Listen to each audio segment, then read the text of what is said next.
At 6:35 in the morning, Universal Time, on August 5th, a piece of a rocket hit the moon. Nobody launched it there on purpose. It was already in space, already dead, and it had been falling toward the moon for over a year before anyone announced it. A spacecraft was 2 minutes away when it happened, cameras aimed at exactly the right spot. As of this recording, nobody outside that control room has seen what those cameras actually caught.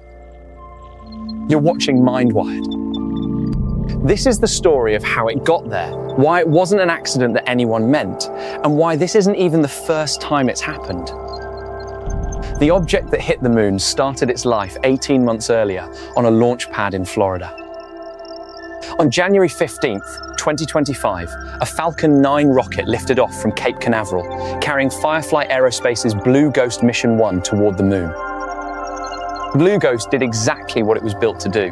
It reached the moon, and on March 2nd, it landed. But the rocket that carried it there was never coming back. Once its job ended, the Falcon 9's upper stage was left exactly where it was, in a wide, unstable orbit around the Earth and Moon together. Nobody was flying it. Nobody was steering it.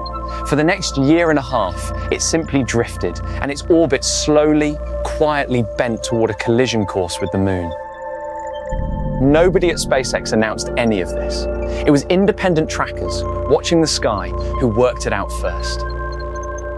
Astronomers who track space debris as a hobby and a discipline noticed the object's orbit was decaying toward the moon and began refining exactly when and where it would hit.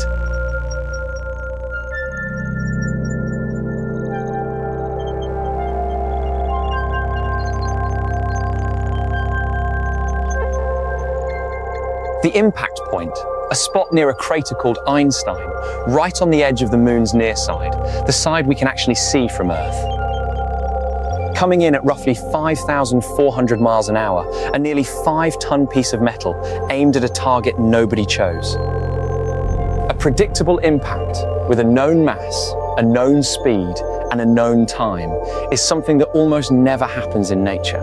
Scientists treated it as a gift. Professional and amateur astronomers across the Americas set up telescopes and high-speed cameras, hoping to catch a flash or a plume of dust rising off the lunar surface. But there was no guarantee anyone would see anything at all. The impact site sits right on the edge of what's visible from Earth, and whether it was even in view that morning depended on the moon's own slow wobble in its orbit. The one spacecraft with a guaranteed view was South Korea's Danuri orbiter, which happened to be passing nearby. Mission controllers aimed its cameras to catch the impact from about 2 minutes away, the closest anyone would get. As of this recording, Danuri's images have not been made public. 3 ground observatories did capture spectral data on the debris cloud, but that's a chemical signature, not a picture. NASA's own Lunar Reconnaissance Orbiter photographed the impact site 3 weeks before it happened. It's scheduled to fly back over in the coming weeks to photograph what's left. Here's the part almost nobody watching the news this week seemed to know. This isn't remotely the first time something has crashed into the moon. We've been doing it deliberately for 60 years.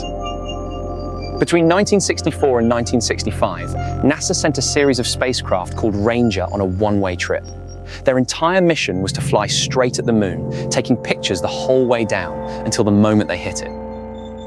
This is real footage from Ranger 9, transmitted live in 1965, right up until the signal simply stopped. Rangers 7, 8, and 9 all successfully crashed on target, sending back the closest pictures of the lunar surface anyone had ever seen, each one a little sharper than the last, until there was nothing left to transmit. A few years later, during the Apollo missions, NASA started crashing rocket stages into the moon on purpose again for a completely different reason. They wanted to shake it. Apollo astronauts left seismometers on the lunar surface. By deliberately crashing spent rocket stages elsewhere on the moon, Mission Control could measure how the shockwaves traveled and learn what the inside of the moon was actually made of. One honest note, no camera was ever pointed at any of those Apollo impacts. What you sometimes see labeled as footage of one is a NASA reconstruction, built afterward from the seismometer data, not a real recording of the moment. In 2009, NASA did it once more, on purpose, with a mission called LCROSS.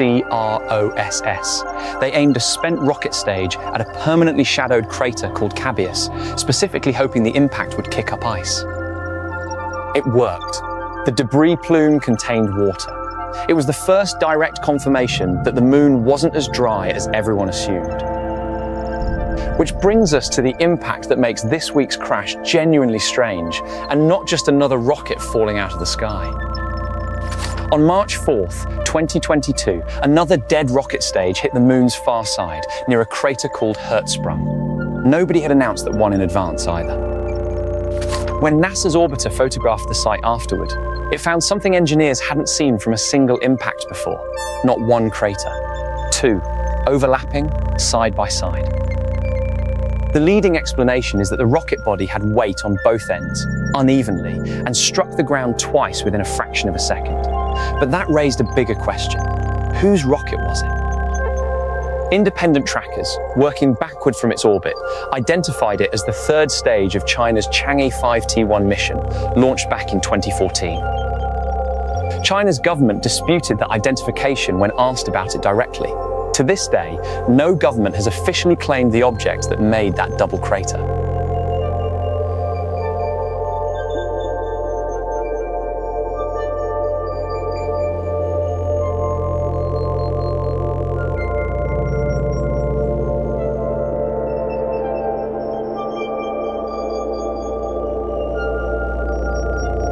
As of this recording, the pictures from this week's impact are still sitting in a camera on a spacecraft that was 2 minutes away. NASA's own before and after photographs are still weeks off. By the time those pictures come out, we'll already be looking at the next one. If this is the kind of story where the answer arrives after the cameras stop rolling, wait until you see what's still unexplained about the crater from 2022. This is Mindwired. Subscribe, and when the real pictures of this impact finally do come out, you'll see them here first. If any of this messed with your head a little, well, that's exactly the point. And it only happens because people like you keep showing up. And hit subscribe right now for it. It costs you nothing, and it's the entire reason Mindwired keeps making videos like this. Subscribe.